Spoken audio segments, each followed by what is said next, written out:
Complicated, but sultry and witty, this film noir is the definitive Bogart-Bacall movie. At number 12 on the list, we're out of the teens, and it's The Big Sleep. Welcome to Long Play Video.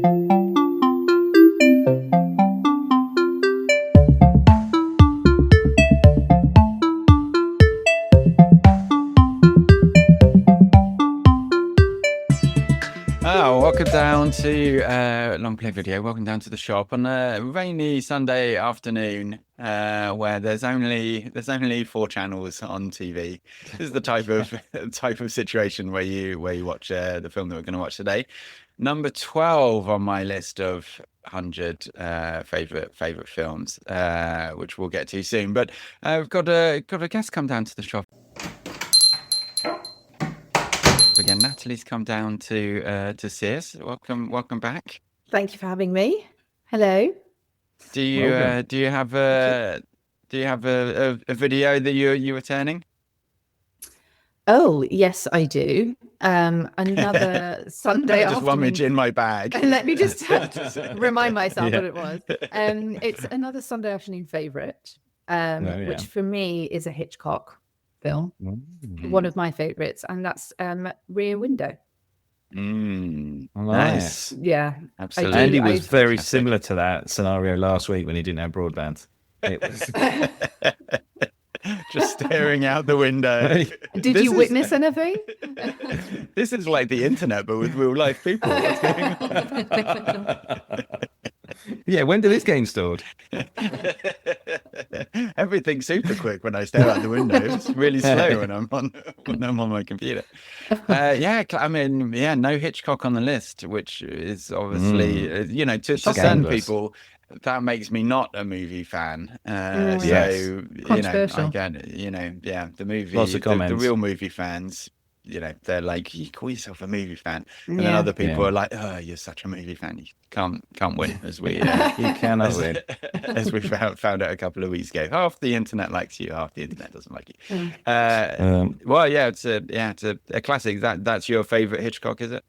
I would say so. I mean, I'm a big fan generally, but I think it sort of stands the test of time. I think most people, I mean, maybe not with the internet, I don't know, but I think most people can imagine sort of being stuck somewhere and being bored enough to just sort of look out the window and then seeing what catches your eye. I think, and I think it's just a very clever film. The main character can't leave his room. I mean, that's pretty impressive to make a film interesting enough to do that. So yeah, I think that's definitely my favorite. Yeah, nice. Yeah, we'll put it back in the Hitchcock pile. So today's film actually older than that. Today's film is from 1946, so definitely the oldest on the list, and it is The Big Sleep. Any knowledge? I mean, I'm going to start with you, Natalie, because I can already tell from Kev's face. Why? No, I know very little. I haven't seen much Humphrey Bogart. I have to say, I've seen The Maltese Falcon, which I enjoyed. Is that chocolate? I wish. But no, I haven't seen this. I believe it's also got, is it Lauren Bacall in the Fleet? Is this where they met? Maybe? No, they met on To Have and Have Not, which is like the one before this, and then they're like, get them back together because they're quite good. Right, okay. Goes wrong for Bogart's wife, I would say, rather than for the two. And quite a scary age gap, but they seemed to be into it, so no judgment here. So yeah, that's it. That's all I know. I assume he's a detective. Yeah, indeed. He tended to do that sort of role, didn't he? But that's what I know. That's literally it. Yeah, nice. It's a good job you're on this week, Natalie. That's all I can say. Yeah. Did I help? Yeah, definitely. I mean, I've never even heard of this film, so I didn't know where to start. So that's you've already described a bit of it to me. You've heard of Humphrey Bogart, though. I have. You must have seen a Humphrey Bogart movie in your. I don't know that I have. I mean, really? Not on a rainy Sunday afternoon with only 4 channels. Yeah, exactly. No, I don't think I have. Yeah, I was listening to a pod on this, Unspooled, good movie pod if you want to check it out after you've finished listening to this one. And he said that he was listening to it, he was watching it on a plane, and he said to someone said to him next to him, who was he thought sort of around 30, said, "Oh, what are you watching?" He said, "Oh, The Big Sleep." And he said, "Oh, what's it about?" And he said, "Oh, it's a Humphrey Bogart film." And the person said, "Oh, is he the director?"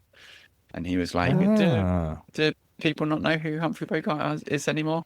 And I was thinking, I'd say no. It's funny you said that, because I think of all the films that you might find like on linear TV, as my husband calls it, it's rarely a Humphrey Bogart that's like on repeat. Yeah. There's maybe there's like old war films that might be played, and you might get the occasional musical when it's like around Easter and Christmas, and the Bond films go on TV, but I rarely stumble upon a Humphrey Bogart film. That's true. Yeah, I don't remember these sort of films being on at all. Like, I remember, like The Sound of Music, those sort of things being on TV all the time. But none of his films. So you're officially old, Andy. 30-year-olds don't even know this. Well, funnily enough, when we watch it, I believe Bogart's actually, I think he's younger in this than we are now. So you can see what you think about that. But I think also that I don't think that these films are on any of the streaming. I think this is kind of one of those things as well that, like, because there is still rights to it that, like, Netflix don't think anyone is going to watch films from before 1990 most of the time. Well, wait until they need to expand their catalogue again, and they'll be snapping them up.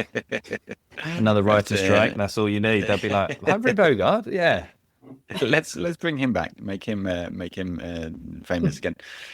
So it is a noir film. Okay, it is a classic noir. Nice. Humphrey Bogart, Lauren Bacall, directed by Howard Hawks. He's quite a famous director. Actor? We see that.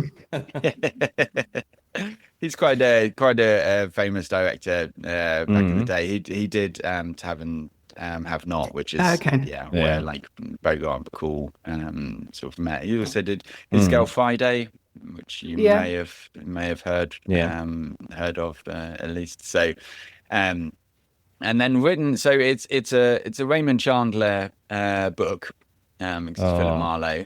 Here we go. And then it's adapted by William Faulkner and Lee Brackett. Lee Brackett, interestingly, the writer of Empire Strikes Back. So basically, going to expecting Empire Strikes Back. Which was really like disappointed on the rewatch. Interesting. You can see you can see if you think that it's the same style as Empire Strikes Back. Why is it on your list then? We've just covered off, I think, why it's almost impossible to see it now, while people from the age 30 under have no idea who he is. And it was never on TV. So how did it make it onto your list? So this for a long time was my favorite movie. Like this was like for quite a long time this was at number one again, because it's a little bit more. Was it Pretty obscure. Woman when that was released? That was what took over, or back in the day when I went to see it at the cinema. And this is, for me, this is like the most noir of any noir ever. Because the plot line in this film is almost incomprehensible. There's things things that go on that are just like complete, like there were and it's not spoilers, there were murders that you hear about that have no bearing to the plot whatsoever. Amazing. And excellent. There's a very famous story where Bogart apparently goes in one day and he says, "So who murdered this person?" And the writer's like, "Oh, we don't know. Let's ask the director." And the director's like, "Oh, I don't know. Like let's ask Raymond Chandler." And they telegram him, and then he replies, "Yeah, I don't know." No. Someone. Yeah. Just someone did. So because of that, it is like 100% the script and Yeah, the like okay. the dialogue, and there's like all of the classic lines, Mm. and just yeah, like the interplay between the characters, and yeah, like just the script. Like Yeah. it's just about that. It's just about the sort of the funny kind of one-liners that he comes back with whenever sort of someone asks him something, or when he's sort of trying to divert people. And then I think, funnily enough, I was thinking about it. Obviously, noir has had a bit of a mixed reception in the list. Yes. But in this as well, the female characters I think are actually a lot better. Like that, Okay. it's still 1946. So everyone wants to sleep with Humphrey Bogart, but I mean that's pretty much every film is like, oh well, everyone wants to sleep with the main male character. But the female characters do all still have agency and are still sort of feisty and strong characters, which I think, especially for Kiss Kiss Bang Bang, I think is where they maybe got it a bit wrong, because the female characters are just there waiting to be saved. It is also, I think, a really good indication that this is when like you couldn't talk about sex at all in films, right? So you could have like no sexual content, you could have no reference to sex at all. Wow. So it's all about like how they then get around that. And obviously, when you think of 1946 and when you think of old people and old movies, like you just don't think about sex. But I think in this film, but you it's do, so interesting, and that's why it's high on your list. Well, like 1946, you think about it, like after the war, like obviously people, like young people, were probably not thinking about a lot else, to be honest with you. And so I think it's just really good to like see. Yeah, like almost the depiction back then that is like, well, these, like you can identify a lot with, like, people that would have been the same as anyone is at 20, where they're going out and they're trying to meet people and stuff like that. So I think that kind of combination of reading between the lines because they can't say a lot, but like still having basically like flirting and more, but done very cleverly to try and get around the censors and stuff, is just it's just really enjoyable, and I think it's just super fun. Interesting. And so you watched this when you were young then? So you not young. I mean, I didn't have a favorite. I didn't have a top 100 when I was like 8. I didn't sit there with my pad. But you had access to see this film, or you just only recently watched it? I think like I watched it for the first time maybe in my 20s. Okay. So I think like I all remember that age of you, Andy. We understand now. You don't need to say anything else. So I went through a bit of it just trying to watch like classic movies, and I think I got a Bogart box set, funnily enough. So you say poster for a minute then. I was wondering.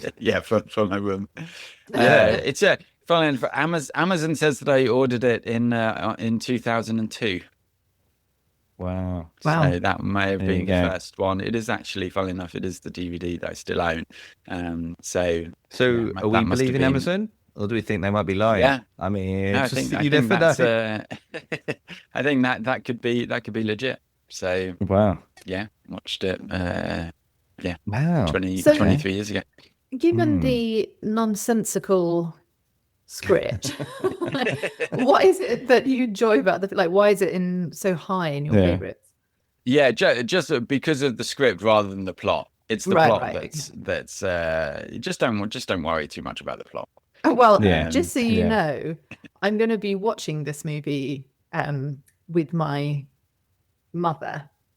So nice. You've really set me up here for a lot of questions. Brilliant. So she will hate it, and I will also hate the experience. I mean, that's your choice. That's Yeah, Oh, well, that's just too yeah, good. just tell her that the plot does make sense, and then maybe she'll be quiet while she just I'll take questions at the end. Write them down. follows along. Just tell her that it's all about who murders one of the characters, Okay, and great. just be like, oh yeah, you just have to figure it out. You have to watch it very carefully and figure out. And Yeah. quietly.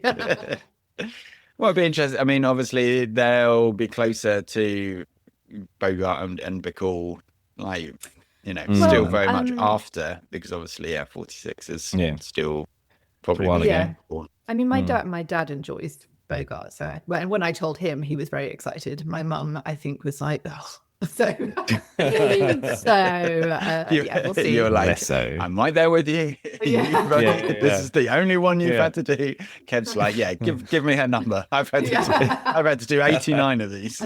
Yeah, exactly. Oh wow. Well, I feel bad. No, actually, weirdly, Natalie, it feels like I'm going to enjoy my experience slightly more now, knowing that yours is going to be so bad. Yeah. Oh dear. Well, Howard Hawks, the director, famously said that a good movie is 3 great scenes and no bad scenes, which I think is a really good description as well. And that's the thing with this, again, because I don't know whether they just decide to not bother with the plot, because it's just it's just not worth it. And funnily enough, I've read the book fairly recently, like about 4 or 5 years ago. And there is a lot more in the book, but there are still, like, you don't know who murders that guy. Really? So it is a bit more convoluted. But again, with this, it's, every scene is like, snappy dialogue, and, the back and forth, and the sort of, it's just such good dialogue, and just so funny, and it's flirty, and it's it's sort of cool. But it's that's why I like it so much. I was going to ask, can you see the chemistry between Bacall and Bogart? Yes, you can, no, for sure. They, especially because I think Bacall, all of the female characters sort of have agency, but with her, she is just a bit the character in the book is almost sort of a side character, whereas this they make her sort of the main character, and she's cool. she gives as good as she gets. So nice. Great. That's it's a good they're a good pairing. So it sounds like this is gonna be a fun one to get involved in then. I feel like I've there's not many. This is the oldest movie. There's not been that many old black and white. You like The Apartment. So I think like The Apartment was sort of The Artist was an update of this. The Artist. Yeah, but like the Apartment is very similar, right? Because it's all sort of like it's very, the dialogue and the you can't talk about certain things. Back and forth. I'm intrigued. I've never watched any of these sort of films, and definitely don't think I've seen really any like this from this era. So I'm intrigued to see what it's going to be like. Interesting. Yeah, I don't think so. Yeah, I'm trying to think what would have been the oldest film I would have seen. I mean, Casablanca is obviously Bogart's classic. Have you ever seen Casablanca? No, I mean, there's a famous quote from it, right? I know the quote, but don't ask me to quote it now. But I haven't. Isn't it when he's on the piano or whatever? That one? Yeah. Oh play it again, Sam. Which I don't think he says that exactly. I think that's like it. But obviously it's like a misquote, isn't it? I think. Casablanca's the most famous. The pig. Yeah. Okay. The Maltese Falcon, to have and have not. Yeah.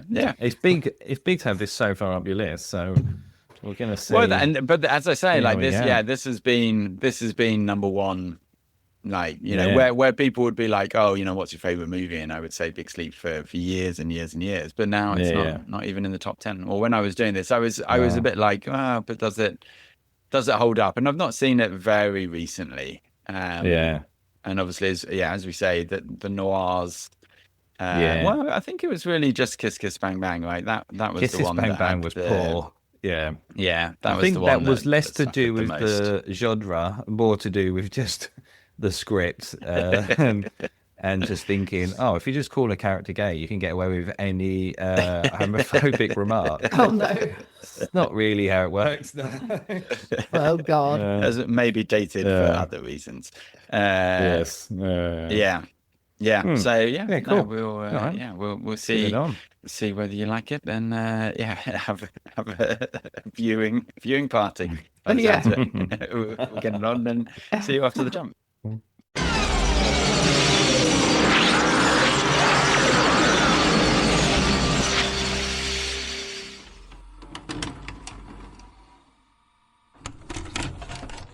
My one-word reaction is actually 2 words hyphenated. That sounds like it came from ChatGPT. It's Not allowed. over-engineered. Over-engineered. Oh, wow. Yeah, which sounds harsh, but it's fair. Generally I enjoyed it. Although my word maybe sounds like I didn't. I mean, your explanation sounds over-engineered as well, but this is our mimicking life. Okay. No, that's fair. That's probably fair. Kev, what did you have? Well, I went similar, but more words and more simplistic. So no, I wish I'd used over-engineered, but I said confusing but a lot of fun. There we go. It is. I mean, you did warn us, and it was confusing. I was like, do I even know what's happening here? There's so many people that die. It's unreal. It's like Midsummer Murders on crack. It's bonkers. Death Club has nothing on this. I mean, basically though, Carmen killed Regan, and like the entire you're going to try film, and go through it. And the entire film is basically like them covering that fact up. But hold on, did Carmen kill Regan? Yes. Or was it actually because when he was talking to the guy's wife, or the guy, he was saying, did you just blamed it on her? Really, you guys did it. Yeah, but then he says, I'll tell the police like as close to the truth as possible. I think that's why he says that. And Vivian's protecting her, and like her sister's protecting her. Yeah, but I thought, but doesn't that's he said. He says to Vivian, he says to him, "How did you convince Vivian to take the fall for it when you guys did it?" See, look, there's 3 of us, and like nothing that we had no idea what's going. We've only just watched it yesterday. No, I'm fairly sure that's the whole plot device. And then lots of people die, some of which is to further the plot, and some of which is just like background news. Oh, this guy died as well. All right, well, do we need to know about that? No, it's fine. No. Yeah, but you were right though. The dialogue is one thing I did say actually before we enter the dialogue. So you guys have seen Humphrey Bogart films before. Is this the way that he was, is that very similar to how he is in other films, or is he putting on? Yeah. Because I had to put subtitles on. I could barely understand him. Like it was really difficult to understand. Yeah. Same. We had subtitles on. Yeah. Interesting. It's been like this, and it's just at the side of the mouth. I mean, that's gangster movies for you. Well, that's why I thought he might be putting it on. But he's actually, that's how he sounds in all these movies. Well, he was very drunk as well during filming this film. Well, I'll tell you what, I wrote that down somewhere. Like, there's drinks everyone drives so well on a bed of whiskey. Is what I wrote. So no wonder. Is that where Brad Pitt took on that new role and said, "I'm going to have food in each of my movies"? This is what Bogart did. It's way healthier than drink. Yeah. But you're right though. The dialogue was good, I thought. I don't know. Yeah, how did you find it, Natalie? Well, how did you watch it? First of all, that's what we need to know. Who survived the whole episode? Yeah. Well, we found it on Prime advertising. And had to put subtitles on. So I asked my mum for her one-word reaction, and she had many words, and she couldn't seem to settle on one. That is your mum. Yeah, we got too convoluted. So Fair. I think I think also that's just not her kind of film at all. But I think for all of us, there's 4 of us watching it, and we needed the subtitles. That was one. Yeah. And I think for me, it's like a film of quips. Like everyone's just saying a one-liner. No one's having a conversation at any point. So I think that's why I struggled with it, because a lot of the dialogue felt like, who could have the quippiest quip? And they're all like speaking so quickly, like there's no time for a reaction a lot of the time. So I think that's why we needed the subtitles, just to keep up, like just for us to register, you know, how those one-liners were furthering the story. You couldn't even go to the library without a one-liner about collecting blondes in bottles as well. I love it. It's just such a throwaway scene, and it's like, no, we still need a good one-liner in this. Well, and the fact that apparently every woman fancies him. I mean, I think that's 1940s films, unfortunately, isn't it? Yeah. Probably 2020 films as well. Because I looked up the ages. So I think he was like 45, maybe something like that, 42, 43 or 45. The main actress was 20, and the one who plays his sister, her sister, was 21. The one who played the younger sister was older. I mean, and he's obviously playing a 38-year-old. That's correct. How funny is that, right? Nowadays, no one plays like that sort of scenario. And then he marries as well. And then he marries the sister in real life. Well. Oh, he does. Okay. Oh, right. When he's 40 odd and she's actually 20. I think she's 22 and he's 44 when they get married. Yeah. Okay. Wow. There was chemistry. I thought chemistry. That was quite obvious. Definitely. Yeah. I thought the film was fun. It was good.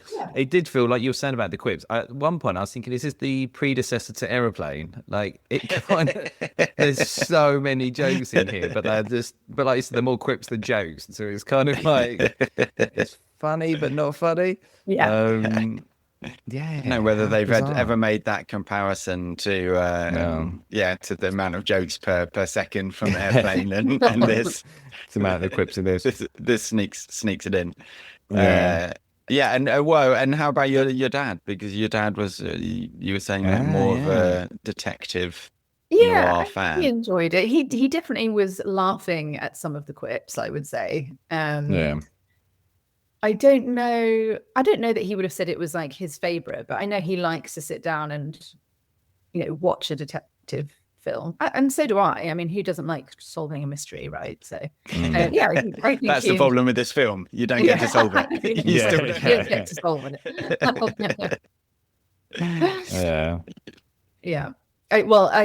His word, just because he was trying to show off, was obfuscatory. Oh wow! Wow. I mean, that's going to take me a bit while to work out what that means. You should go to the library, find a book on first editions. Tell him he's just too highbrow for this pod. That's why he's not going to be invited back. I mean, I thought the fact that Geiger's running a pornographic photo ring, that obviously comes across really well, and you sort of fully get that. Well, because at one point I was like, is it an opium den? Who's the guy that's on the bed at one point? I mean, is he dead? Is he high? He's just left there. Is he still there at the end? I think he's just dead. Everyone's just dead. If in doubt, they're dead. Okay. Well, and the fact that he dies obviously before you've even seen him, I thought, I was thinking he's in this less than Switch is in Matrix, to be honest with you. So he's I played Geiger in The Big Sleep. Oh, is that a big part? Well, actually, like I'm the main foil of the plot. Oh, how many lines do you have? Oh, well, not so many. It's more method. Not him. There's a point when he goes back to the house and there's a guy in like a back room on a bed. That's not Geiger, is it? Oh yeah, I think that is Geiger, right? Yeah, he's dead. Yeah, but he's on the floor. Bed. He's on the floor. No, but then he goes back. He goes back another time, and there's a guy on the bed. It's got a tiny little sort of moustache. I thought that was Geiger, and someone had just moved him. Someone's like moved the body. Put him into bed. I mean, who knows? I didn't get a long enough The look at his confusion face. continues. Yeah. You haven't seen Geiger to be able to know whether it's Geiger or No, not, well, because the first exactly. time you Maybe see it is him. Geiger. I thought it was just another guy. Oh dear. But I did enjoy it though. I mean, yeah. So Natalie, did you enjoy it still? I mean, obviously it is very confusing, but yeah, did you enjoy it? Yeah. Look, I really enjoy film noir, and I enjoy detective films. I always have. Yeah. And to be fair, other than the typical style and fashion and cars and whatever, it didn't feel overly dated. Andrew, you mentioned how the what's her name, Vivian, she's quite independent, she's quite forthright, she's quite lippy. Like that feels a bit more modern than the typical film of that time. There weren't too many examples of a man slapping a woman in the face. I think it happens once. I was expecting it to happen more times, but it didn't. So yeah, the 40s. And that's medically, that's how you get people out of drugs, apparently. You just slap them, and then the drug somehow metabolizes in their bloodstream a lot quicker, because she remembers his name as well when he does it, though, which I always think is a nice touch, which is like, oh, whatever his fake name was. She's like, you. And you're like, oh, is she high? Because she's remembered that out of nowhere.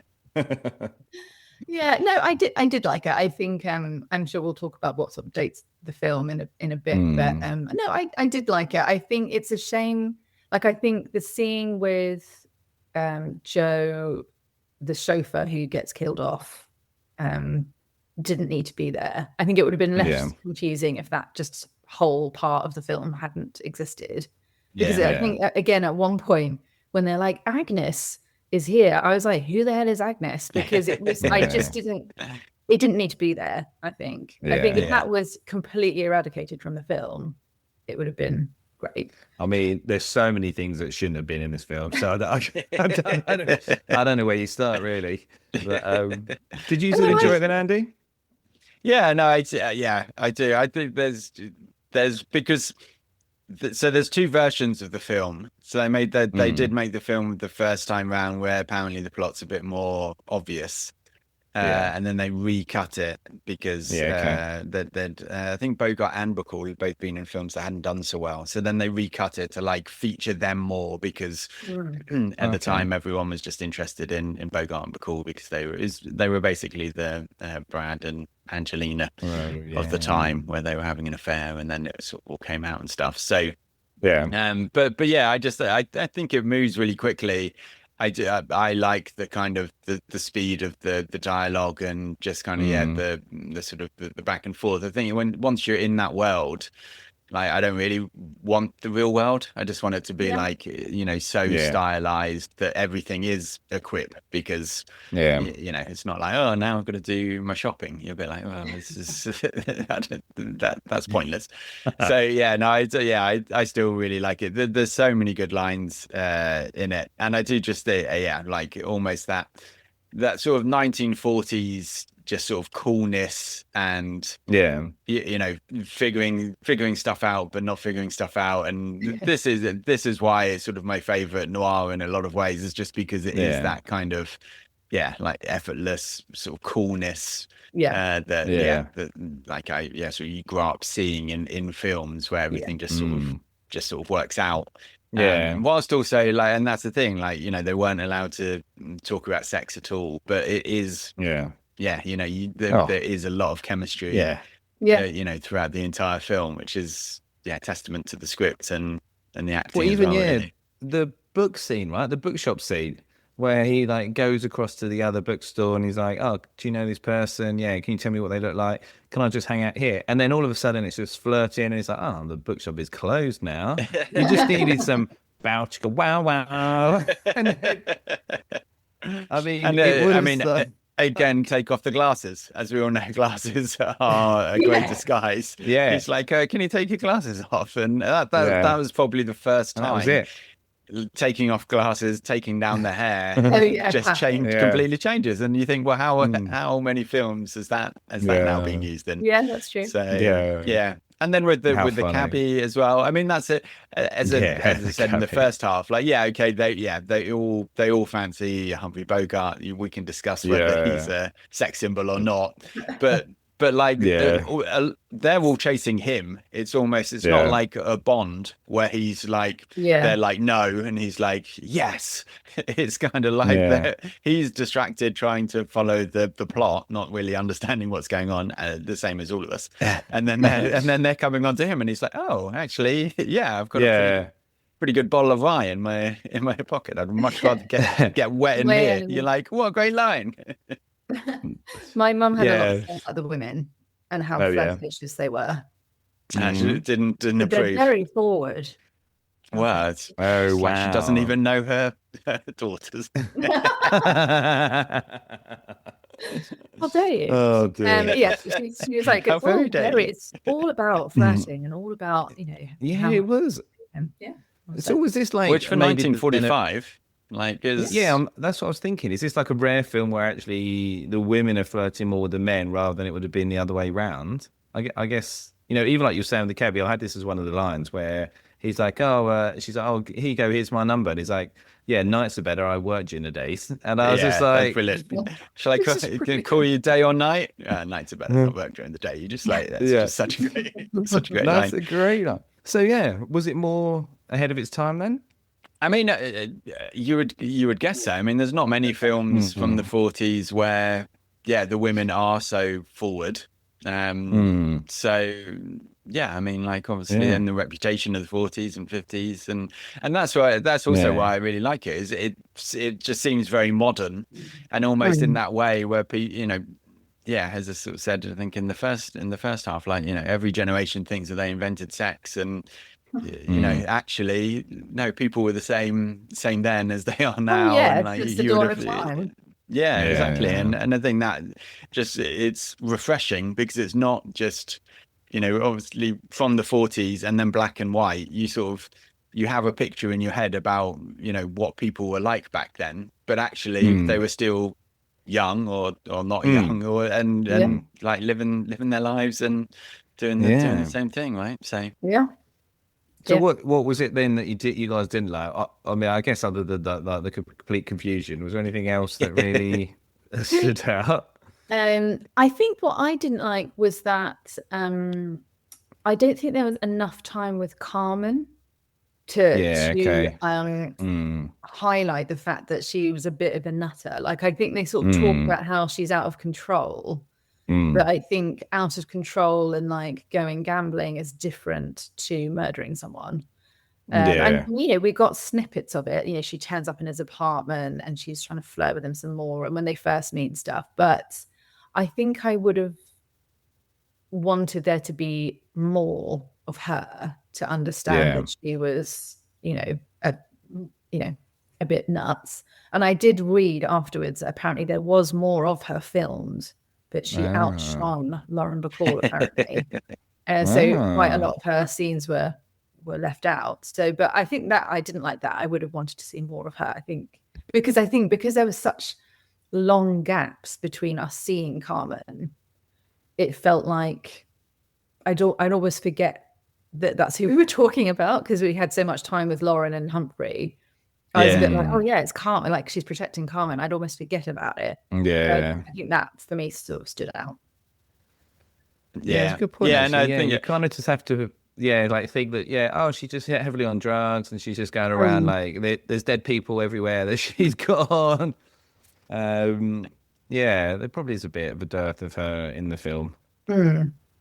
I think they want the film to be a Bogart and Bacall film because otherwise no one's going to go and see it, basically, because otherwise you have to make the plot more intelligible and you have to actually make it all make sense, right? So I think like it is, I think almost on this viewing way more, I kind of thought, she is actually the main character because the plot does like rotate all around her. And the fact that you only see the general once, and I always thought that you sort of saw more of him because they sort of refer to him so much. And I think in the sort of description of the film, it's like a general's daughter is caught up, and you think, oh, it's such a big deal. It's the daughter of a general, but then you don't Yeah. Yeah. Yeah. And then I love that whole scene as well when you see him, and it's just a bizarre scene. He's just like, oh yeah, I'm not allowed to smoke anymore, but you can just smoke in front of me, which obviously now we know is that doesn't work. And then everyone's just drinking, and they're basically like in a greenhouse. Humphrey Bogart is just like sweating profusely, and he's like, let's just stay in here and just chill out and drink whiskey. I was like, what's going on? Like, is this like kind of like some like futuristic, like, or an old school version of like saunas, where they're like, we're getting ahead of ourselves, and we're like, we're gonna get fit just sitting in this sauna drinking whiskey. That was Very medicine bizarre. at the time. Was just like, oh well, you're not feeling very well. Just go into a greenhouse and you'll sweat it out. It'll be fine. Get some leeches. That'll be Such a that'll be good. strange, that was such a strange scene. And then the general's just sitting there with about 12,000 blankets on him, like not feeling anything, and Bogart's about to pass out. It's like, what's happening here? I can understand why they stopped having your name and address in your car just underneath the steering wheel. That sort of seems that doesn't seem the most secure. I'm like, it's just like, wow, did they used to have that? Like every car used to have, I guess, it's basically the registration, right? I was gonna say it's your license, I guess, is it? Yeah. License and reg. Yeah, exactly. Yeah, and you're like, well, that seems like, and obviously no one locks their cars, so Yeah. Well, you yeah, can with just, Reddit as well. yeah, you can just open the. I mean, I guess you need the key to steal the car. Or did people even steal cars back then? Like, because Probably you're not, like, well, that you get killed. Pete's stolen Dave's car because there's only like 3 cars, and we know which one's Dave. We know which one's Dave's, and Pete didn't have a car yesterday, so that is true. Yeah. Oh, those good old cars as well. Did when Brody gets shot? Do I need to explain who Brody is? When they're all in the room together and then Brody gets shot through the door, did that make you jump? Because it's such a sort of dialogue heavy, and then he's like, "Oh, I'm going to the door," and then he literally opens it, and the guy shoots him straight away. Yeah, I thought that was great, especially you see the bullet holes line up. Oh no, this is halfway through. The one where it's like, where do you get a photo, Joe? Where do you get the photo, Joe? Yes. Where do you get the photo? And it's like, wow, he needs a new line of inquiry. Oh yes. It made a couple of us jump. I won't say. I must say that was something I wrote down. I'll protect the innocent. The volume control for action scenes was just non-existent. Yeah. Like the action just suddenly, like it was like twice the volume. I was like, why have they not normalized this? That punch is crazy. Is twice as loud as Bogart stalking. That fight scene, I was like, I mean, after we've just seen The Matrix, I can see where they got it from. I mean, develops over time. But he just punched him in the lower back in the spine. I mean, who gets punched in the spine? No one. It's just ridiculous. Oh, damn. But yeah, so was there anything else that you thought that sort of dated it? I think any film, as you rightly pointed out, it's always the action sequences. Like choreography has moved on. So any sort of fight scene for me is really sort of takes me out of the drama. Yeah. It's always a bit of a like quite high pitched like paff sound when someone gets punched in the jaw. Yeah. And there's no like sound, whereas like now it's like, oh, like it's really over exaggerated, but then it's just like, ooh. No sound at all. Yeah, so that's for me. And then I think, not that I could completely follow, but when they go to Eddie Mars's like gambling house, and Vivian's there singing with a group of people. Yeah, I'm pretty sure her song is like a jolly song about domestic violence. Oh wow, Which nice. Quite jarring. Don't see many songs focusing on that. So that probably dates it quite a lot. Yeah, wow. God. Well, I think Eminem has the window pane one, doesn't he? I think. So those things date it, but that's just additional stuff, isn't it? Obviously, again, outside the sort of driving green screen behind, I find quite charming. So I don't, Yeah. like that. there and it wasn't is much very I old. thought that dated it. So, you know, Yeah, I mean, yeah, it's like 80 what, years 80 years old now. Yeah. So And it didn't feel like it felt of its age, but it didn't feel necessarily too dated, other than, you know, No. as we said, like some of the, you know, the characters and the way that sort of women are dealt with. But outside of that, the rest of it didn't feel too dated, I thought. No, I agree. yeah, the fact that they went for no voiceover is actually quite different, because for noir. books as a whole, like films that are based on books, you do generally have a bit of a voiceover just to help with the plot. Yeah. You know, Yeah. not saying anything, but like the Bogart voiceover saying, "Oh, you know, I knew Eddie Mars was in on it, but I wasn't sure how. But I was going to shake things." Like, yeah, it could have helped, like from time to time. So would have helped, but maybe not his voice. I'm trying to shake him out, and you would have been like, "Wait, he's murmuring something again. I'm not sure what happened." But that's sort of interesting that they didn't go for that, because usually you would have had you would have had a voiceover. So I thought that was interesting that that's they good point. decided against it. I was going to ask you this, Andy. You're a fond fan of noir. What is the exact difference, would you say, between noir and whodunit? Or is it the fact, as like with this, noir is like you don't have to find out who done it. So that's where the line is between them. Is there, because I was trying to think about amount this of versus campness. I feel in Who Done It, there's usually a bit more. So what about like Glass Onion, stuff like that, like new, more modern? Do you think they are? Is that? Do you think the well? I guess what I'm trying to say. Do you think that Who Done It kind of taken over the noir genre? Yeah, I think so, to some extent, because I think noir generally has a main character who doesn't come out ahead, even though, even though they might solve the crime. Generally, you know, if you think sort of the certainly modern or more modern than this, then the detective doesn't usually actually win, even if they solve it. You know, it's always a bit like one person versus the system. Whereas I think with whodunit is generally like the detective sort of solves it and is fine and is like the hero. Kind of at the end, because like all of the Knives Out, they're not noir, are they? Like they're just detective movies. And it's funny, isn't it? Like he puts his body on the line a lot of times. He faces a gun many times just for $25 a day. I mean, it's a good rate. Yeah. You know, he gets the 200, but that's that's it. I mean, I would say with him in particular, as far as dating it, I mean, he's 45, so you know, he looks back in the day. old. Being 45, I don't want to hear everyone who's all these people who are like, oh, we've lived through a pandemic and through a financial crash. Let's just say, clearly living through 2 world wars and the Spanish being an flu, alcoholic. It definitely ages you more than we're currently living, because he looks 60. He definitely looks old. Yeah, he does look. And she really doesn't look old, 20 or however. No, I thought she looked older, right? I don't know if she looks way older. And she's got quite a deep voice as well, which I think is part of it. Yeah. And she's quite tall. Yeah.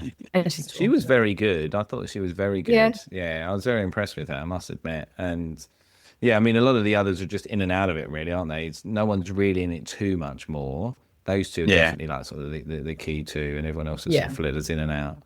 And I think, I think like her, I would say like her chemistry with Bogart is like, is probably her career.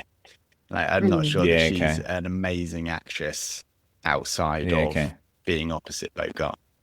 Yeah, okay. That might be controversial. But... So should we take on obviously I've heard of his name millions of times. Everyone talks about him, and I think in the Roger Ebert review of this, he talks about how he would be the most known actor like 100 years later. And as we've just mentioned in part 1, is like most people no longer know who he is.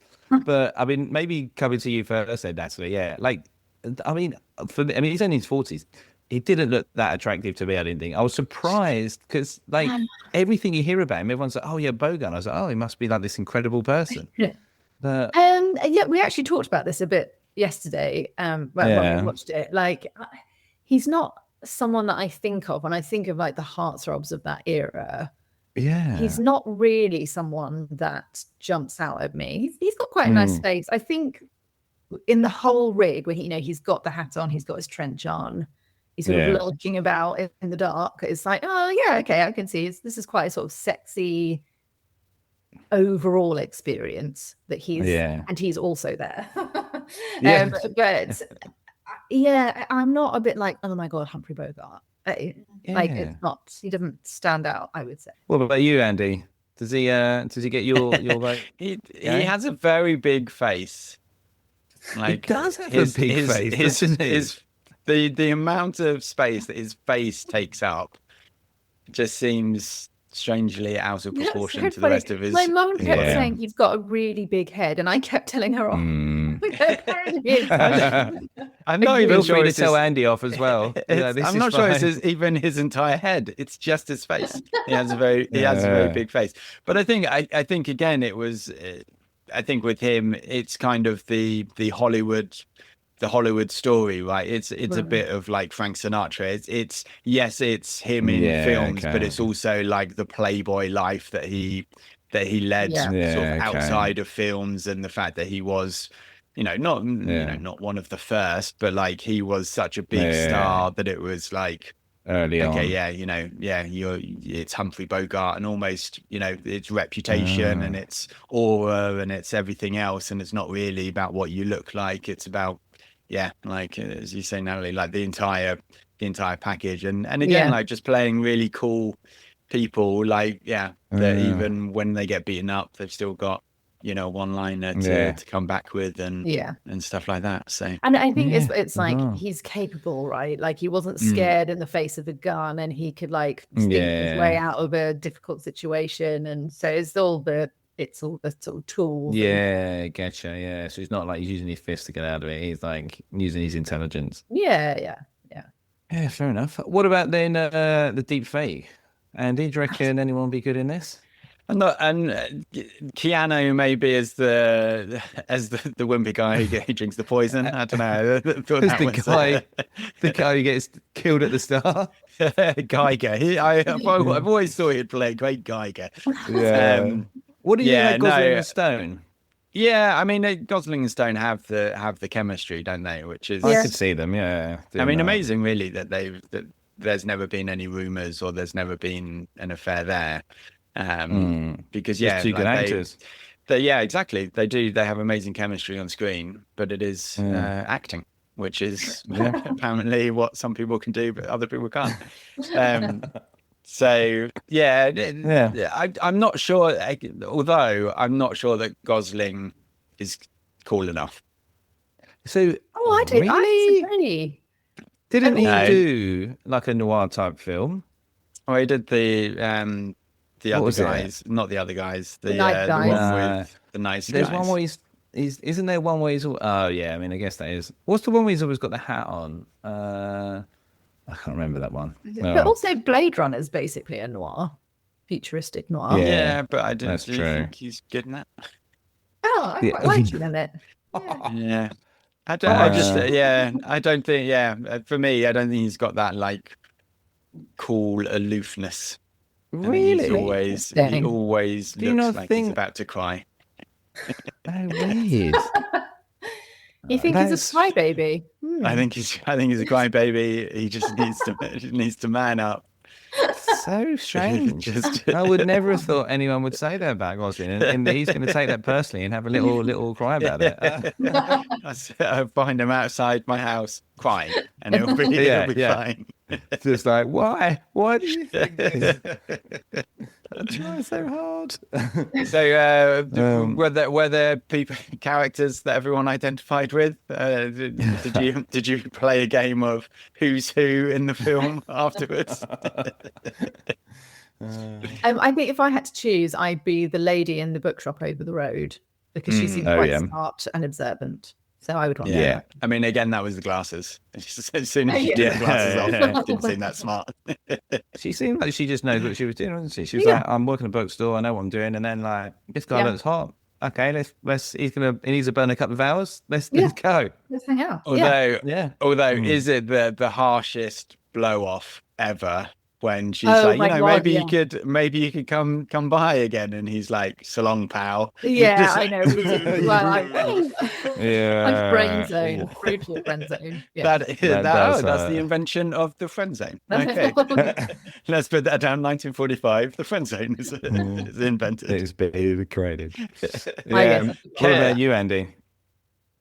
I can see myself as a Marlowe. I think there's obviously that sort of that's maybe wish fulfillment, but obviously that's why I like noir, is because I can see myself as the wise. We should get you sarcastic and the trench coat. You know what? I've got the hat. I've always wanted to be able to wear a hat, and it just never really works.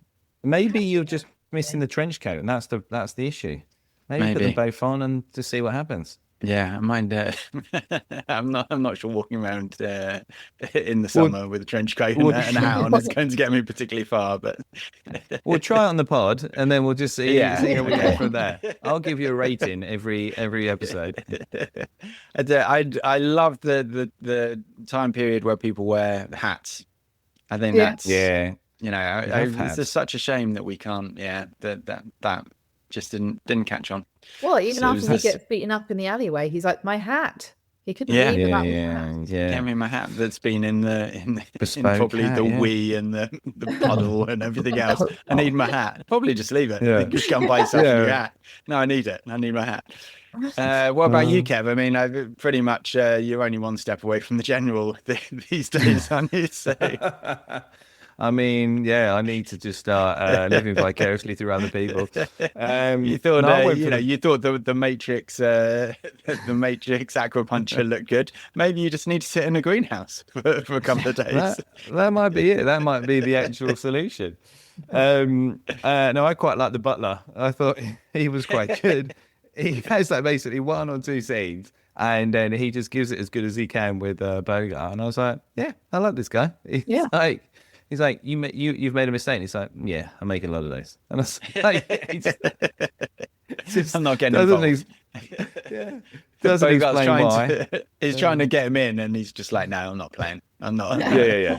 You guys have got rich people problems. I'm just leave it to you. I've got my job. I'm happy. Yeah. He gets to write the checks. Yeah. What about favourite lines then? I mean, so many lines. So Natalie, any bangers from you? I mean, there were almost too many to write down, but I did like at the start when the general says, I seem to exist largely on heat, like a newborn spider. Whenever anyone compares themselves to a spider, you're a bit like, is that? I know, it really caught me off guard. But I mean, there were so many. I couldn't. Oh, there were so many. Yeah. About you, Andy? Any other humdingers? I mean, I love my favorite piece of dialogue is when Eddie Mars and Marlowe in there, and he says, "Oh, convenient the door being open when you didn't have a key." He says, "Yeah, wasn't it? By the way, how do you happen to have one? Is that any of your business? I could make it my business. I could make your business mine. No, you wouldn't like it. The pay's too small." You're just like, that's cool. Yeah, that's a nice sort of back and forth, isn't it? Yeah, no, I like that one. We said the day or night. I think that's great. I think when Vivian says you go too far, and he says, those are harsh words to throw at a man, especially when he's walking out of your bedroom. I think is quite good. And just before that, actually, when she's about to slap him, and he says, "I don't slap so well this time of the evening." I think that's a good line as well. And then just the little throwaway ones, like when Mars has the two goons. And he sort of says, "Oh, is that guy any good?" And he's like, "No, he's just company for Pete." You're just having a go at him for no reason whatsoever. Which I think, which is great. And then I do like, you're the second guy I've met today that seems to think a gat in the hand means the world by the tail. And that was excellent. That's it. Yeah, a gat in the hand means the world by the tail. I do like that one. Yeah, do you have any others that you? There were a couple others. There was the one where Vivian's starting to like him, and she's like, "You begin to interest me vaguely," and I was like, "That's like a nice." Like he's like, "Oh yeah, oh no." That was good. And then there's the one where he gets the phone call and he's like, and he goes into the office. And he's like, "Don't you know any better than to wake a man at 2 PM?" And I was just like, oh, I remember those days.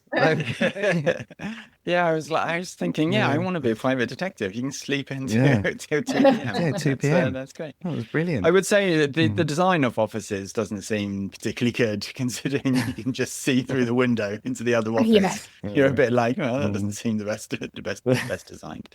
Yeah. Did you have one for the pod? I had the general idea was simple.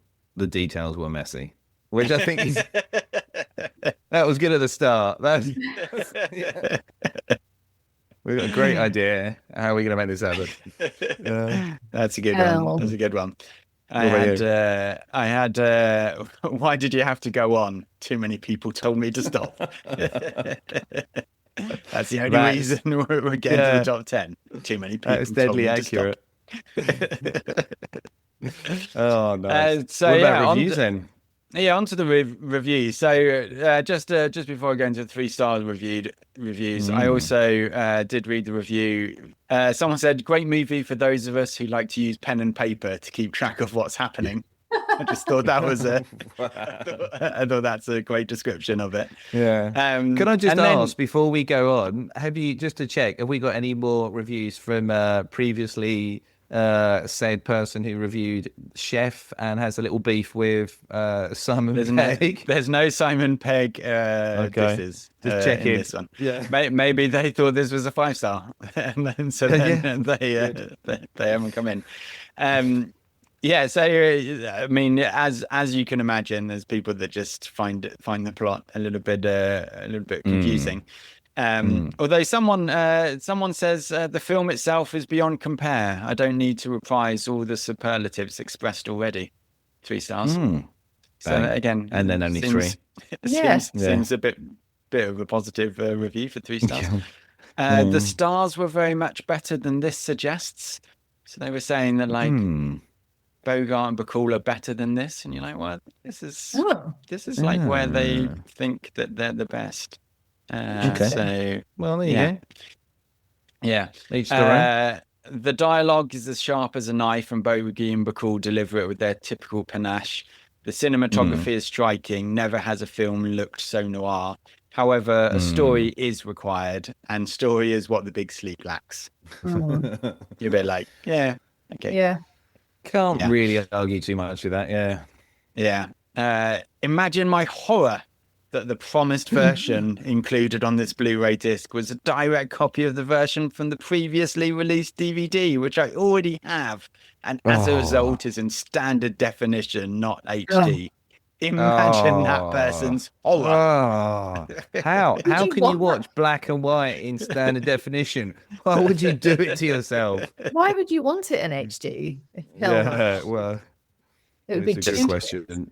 Yeah, why would you worry too much about it? Someone did take it as read that you follow their reviews on Amazon. As you can see from all my other reviews, I am a Raymond Chandler fan. You'll be like, no one's going through your reviews. Like, no one cares. It's like all of a sudden, like LinkedIn is social media now as well. And I'm like, didn't LinkedIn used to be just for jobs? And now people are like, oh, hey guys, I just did this yesterday while I work. I'm like, what? Isn't this Instagram? What? Leave me alone. Yeah.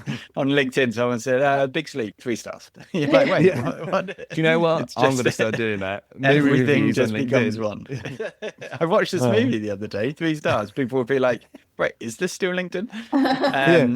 And then I thought this review, it made me think of you, Kev. Lived up to its title. I fell asleep within minutes of it starting, so we'll have to try again. 3 stars. I just thought that sounds like the type of review Kev would leave because he thought it was funny. It does. It does. Well, I will have to steal that for other platforms. Maybe I'll put that onto LinkedIn. Yeah. Am I right to assume The Big Sleep means that someone's died? Yeah. It does, yeah. Yeah. Because my mum was like, "What is the big sleep?" And I was like, "Death." And then I was like, "Is it death? Have I completely made that Yeah. up?" And that's why so many people die. Yeah. Okay. Fine. It's a being sleep. It's the Yeah, big nice. sleep. What about so double features then? double features. Did you? I'm interested to see whether you went for double noir or whether you Well, whether it would be yeah. too What did much. you go for, Natalie? I worked for Chinatown. Mm. So noir, not Interesting. same era, a couple of decades later, but Yeah, nice. same sort of vibe. You know, he's hired to do a job. He gets involved with the daughter of the person who hires him, and then by doing that, he gets more entangled than he was supposed to. So that felt sort of same. Yeah, nice. Without nice. with an added side dish of incest. Which is, Oh yes, of course. just probably a little bit different. Spoilers. Yeah. Less I'm slapping reading, women, more incest. Yeah. I'm reading a book about the just Hollywood in the 70s, and the making of Chinatown is as insane as pretty much every film that seems to be made in the 70s. That's just an insane story going for as well. It's quite funny. Yeah, wow. What did you go for Kev? Did you go for Paddington 2 again, just as a palate cleanser? Or I mean, just if anyone ever needs a palate cleanser, definitely your first port of choice should be Paddington 2. Great movie. Yeah, just thoroughly recommended. But no, I went for Usual Suspects because I thought, having gone through a film where you're like, actually now it just doesn't matter if I know who killed them. You can go straight into Usual Suspects and not worry about the plot. Just follow it along until the end. And then be like, fine. It would be great to do Usual Suspects first and say, so it all works itself out in the end. And then you got to the end of The Big Sleep and you're like, but when are they going to explain everything? What? Yeah. Are there extras? Can we not just have the scene where the police arrive and Marlowe explains it all? Can we not just have that? Why have we stopped now? That'd be funny. Yeah, can you imagine? What about you, Andy?